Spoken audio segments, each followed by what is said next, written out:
नमस्कार। मैं अरमान। 15 अगस्त 1947 एक तरफ पूरा भारत आज़ादी का जश्न मना रहा था। सदियों की गुलामी के बाद भारत एक आज़ाद देश बन चुका था। लेकिन इसी आज़ादी के साथ एक ऐसी घटना हुई जिसने पूरे दक्षिण एशिया का इतिहास बदल दिया।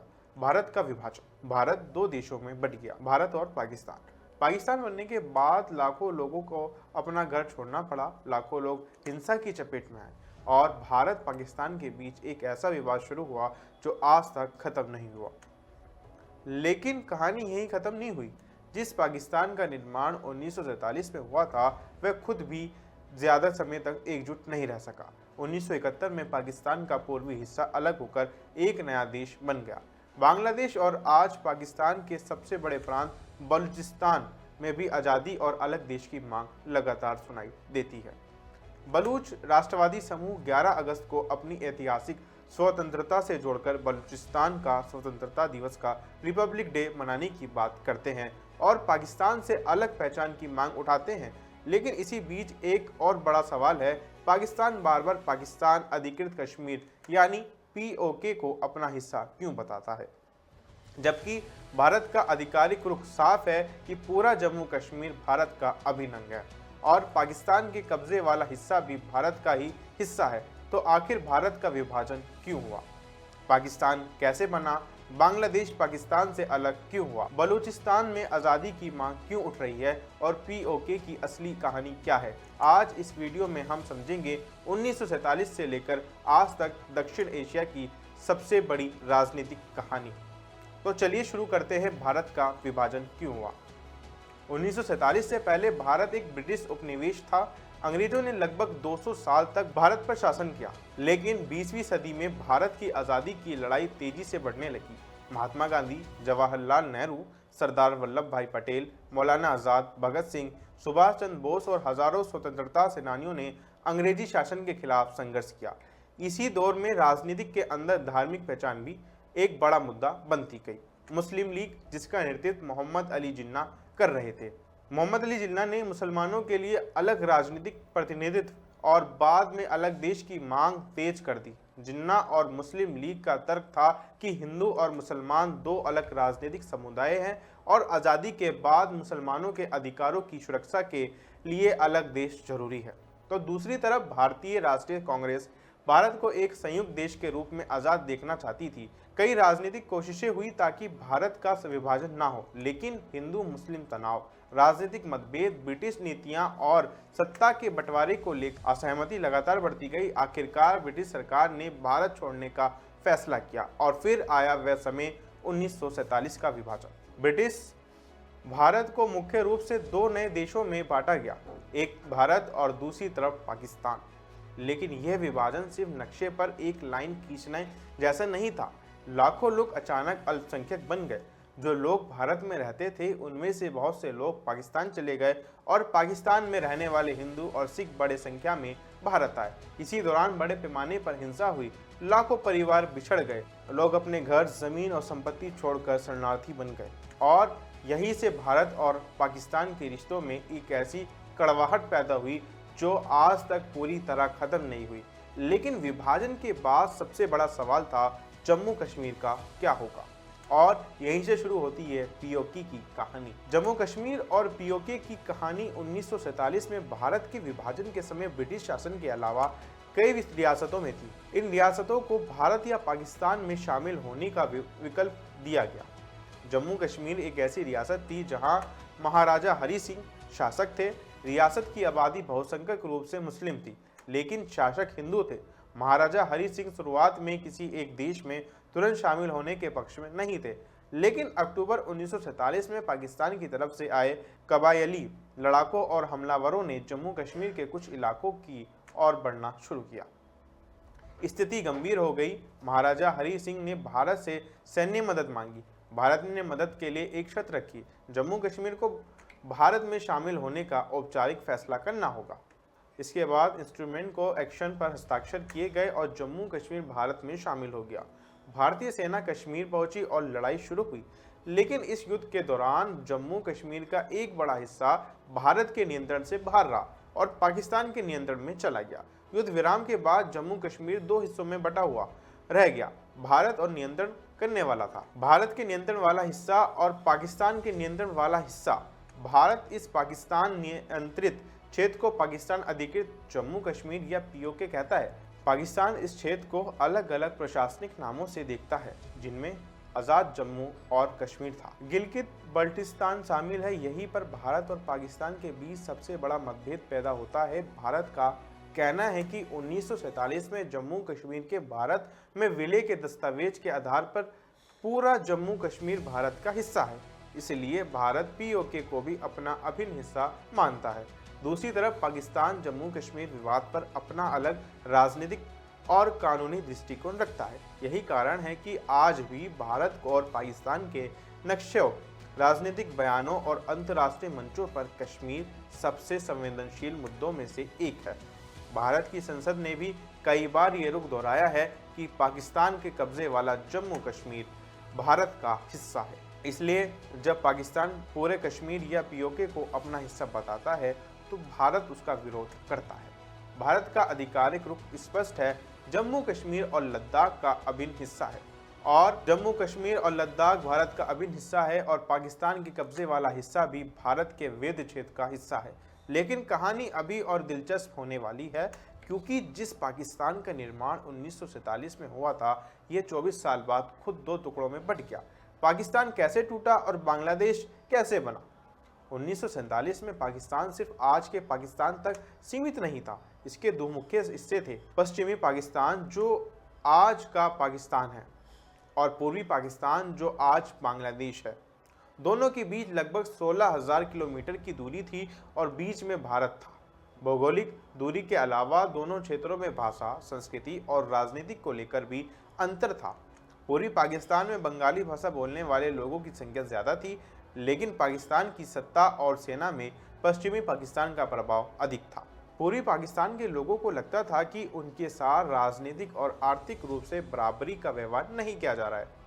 भाषा का मुद्दा भी बड़ा विवाद बन गया। जब उर्दू को राष्ट्रीय भाषा के रूप में भी आगे बढ़ा गया तो पूर्वी पाकिस्तान में बंगाली भाषा के समर्थन में आंदोलन हुआ। समय के साथ राजनीतिक तनाव बढ़ता गया। 1970 के आम चुनावों में शेख मुजीबुर रहमान की पार्टी अवामी लीग को बड़ी सफलता मिली, लेकिन सत्ता हस्तांतरण को लेकर गंभीर राजनीतिक संकट पैदा हो गया। 1971 में स्थिति युद्ध तक पहुंच गई। पूर्वी पाकिस्तान में बड़े पैमाने पर संघर्ष शुरू हुआ।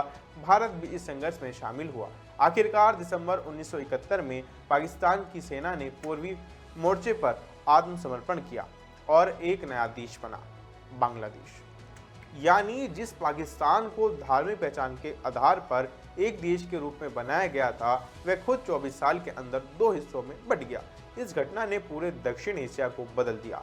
लेकिन सवाल ये है, क्या पाकिस्तान के अंदर आज भी अलगाव की मांगे मौजूद है? इस सवाल का सबसे बड़ा उदाहरण है बलूचिस्तान। बलूचिस्तान की कहानी क्या है? बलूचिस्तान क्षेत्रफल के हिसाब से पाकिस्तान का सबसे बड़ा प्रांत है। ये प्राकृतिक संसाधनों से समृद्ध क्षेत्र माना जाता है। यहाँ गैस, खनिज और अन्य प्राकृतिक संसाधन मौजूद हैं। बलूचिस्तान का इतिहास काफ़ी जटिल रहा। 1947 के आसपास बलूच क्षेत्र और कलात की रियायत की राजनीतिक स्थिति पर भी अलग अलग दावे और ऐतिहासिक व्याख्याएं मौजूद हैं। बलूच राष्ट्रवादी संगठनों का कहना है कि उनका क्षेत्र एक अलग ऐतिहासिक और राजनीतिक पहचान रखता था और उसे पाकिस्तान में शामिल किए जाने का विरोध हुआ। पाकिस्तान का आधिकारिक दृष्टिकोण अलग है और वह बलूचिस्तान को पाकिस्तान का संवैधानिक और अभिन्न प्रांत मानता है। यही विवाद आज भी जारी है। बलूच राष्ट्रवादी और अलगावी समूह पाकिस्तान से अलग होने की मांग करते रहे हैं। उनका आरोप है कि बलूचिस्तान के प्राकृतिक संसाधनों का लाभ स्थानीय लोगों को पर्याप्त रूप से नहीं मिलता है। वे राजनीतिक अधिकारों, मानवाधिकारों, लापता व्यक्ति और सुरक्षा अभियानों को लेकर भी सवाल उठाते हैं। दूसरी तरफ पाकिस्तान सरकार और सेना का कहना है कि बलूचिस्तान में अलगाववाद, हिंसा और आतंकवाद को नियंत्रित करने के लिए कार्रवाई की जाती है और विकास के लिए बड़े प्रोजेक्ट चलाए जा रहे हैं। यानी बलूचिस्तान का मुद्दा सिर्फ एक नया देश बनेगा या नहीं, इतना आसान नहीं। ये राजनीतिक इतिहास, संसाधन, जातीय पहचान और सुरक्षा से जुड़ा हुआ एक जटिल मामला है। अब बात करते हैं 11 अगस्त की। बलूच राष्ट्रवादी और स्वतंत्रता समर्थन समूह 11 अगस्त को ऐतिहासिक रूप से बलूचिस्तान की स्वतंत्रता से जोड़ते हैं। इस वजह से कुछ समूह इस दिन को बलूचिस्तान स्वतंत्रता दिवस या रिपब्लिक डे के रूप में मनाने और दुनिया से अपनी राजनीतिक पहचान को मान्यता देने की मांग करते हैं। लेकिन यहाँ एक बात बहुत साफ समझना जरूरी है, बलूचिस्तान अभी पाकिस्तान से अलग होकर एक अंतर्राष्ट्रीय स्तर पर मान्यता प्राप्त स्वतंत्र देश नहीं बना है। बलूचिस्तान अभी पाकिस्तान का एक प्रांत है, इसलिए यदि कोई संगठन या नेता 11 अगस्त को रिपब्लिक डे घोषित करता है तो उसे पाकिस्तान सरकार की आधिकारिक मान्यता प्राप्त स्वतंत्र राष्ट्र की घोषणा नहीं माना जा सकता। यह मुख्य रूप से बलूच राष्ट्रवादी या स्वतंत्र समर्थक आंदोलन का राजनीतिक दावा और प्रतीकात्मक घोषणा है। लेकिन यह सवाल जरूर उठता है, जिस तरह 1971 में पूर्वी पाकिस्तान अलग होकर बांग्लादेश बन गया था, क्या भविष्य में पाकिस्तान फिर किसी बड़े राजनीतिक संकट का सामना कर सकता है? इसका जवाब आसान नहीं है। क्या पाकिस्तान फिर टूट सकता है? आज सोशल मीडिया पर अक्सर कहा जाता है पाकिस्तान फिर टूटने वाला है, लेकिन किसी देश का टूटना कोई साधारण घटना नहीं होती। बलूचिस्तान में अलगाव की मांग जरूर मौजूद है, लेकिन इसका मतलब ये नहीं है कि बलूचिस्तान तुरंत एक स्वतंत्र देश बन जाएगा।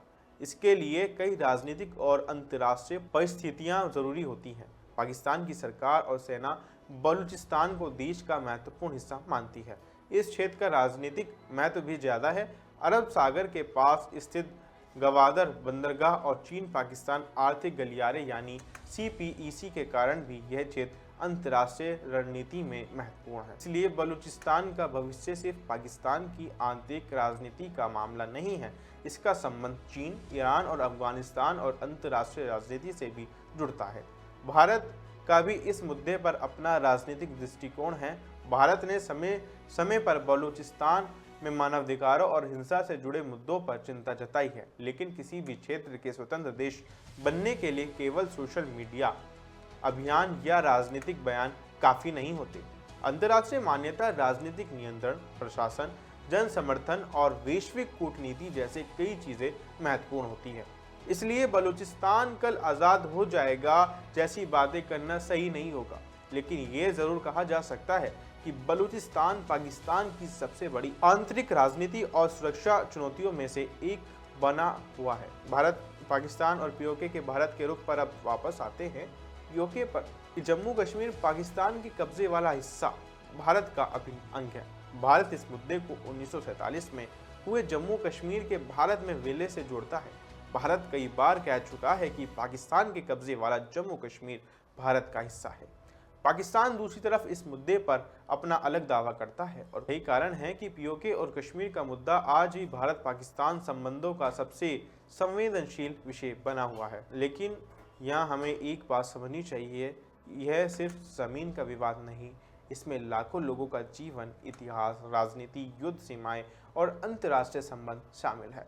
भारत और पाकिस्तान के बीच 1947 से लेकर अब तक कई युद्ध और सैन्य संघर्ष देख चुके हैं। इसलिए POK का सवाल सिर्फ नारेबाजी का विषय नहीं है, बल्कि दक्षिण एशिया की सबसे जटिल राजनीतिक समस्याओं में से एक है। तो दोस्तों, पूरी कहानी को अगर समझते हैं तो 1947 में भारत का विभाजन हुआ और पाकिस्तान बना, लेकिन पाकिस्तान बनने के लिए सिर्फ 24 साल बाद 1971 में उसका पूर्वी हिस्सा अलग होकर बांग्लादेश बन गया। आज बलूचिस्तान में भी अलग राजनीतिक पहचान और आज़ादी की मांग करने वाले आंदोलन मौजूद हैं। बलूच राष्ट्रवादी समूह 11 अगस्त को अपनी ऐतिहासिक स्वतंत्रता से जोड़ते हुए इसे स्वतंत्रता दिवस या रिपब्लिक डे के रूप में मनाने की बात करते हैं, लेकिन बलूचिस्तान को अभी एक स्वतंत्र और अंतर्राष्ट्रीय स्तर पर मान्यता प्राप्त देश का दर्जा हासिल नहीं है। दूसरी तरफ POK को लेकर भारत का रुख साफ है कि पाकिस्तान के नियंत्रण वाला जम्मू कश्मीर भारत का अभिन्न हिस्सा है। पाकिस्तान और भारत दोनों कश्मीर को लेकर अलग अलग दावे करते हैं और यही विवाद आज तक दोनों देशों के रिश्तों का सबसे बड़ा मुद्दा बना हुआ है। अब सबसे बड़ा सवाल है, क्या इतिहास खुद को दोहराएगा? बलूचिस्तान कभी पाकिस्तान से अलग होगा? क्या पाकिस्तान के अंदर भविष्य में और राजनीतिक बदलाव होंगे? क्या भारत और पाकिस्तान के बीच कश्मीर विवाद कभी खत्म होगा? और सबसे महत्वपूर्ण सवाल, क्या दक्षिण एशिया में कभी स्थायी शांति स्थापित हो पाएगी? इन सवालों का जवाब भविष्य के घर में है, लेकिन इतिहास हमें इतना ज़रूर सिखाता है कि नक्शे बदल सकते हैं, सीमाएं बदल सकती हैं, देश टूट सकते हैं और नए देश बन सकते हैं, लेकिन हर बदलाव के पीछे राजनीतिक संघर्ष और आम लोगों की ज़िंदगी जुड़ी होती है।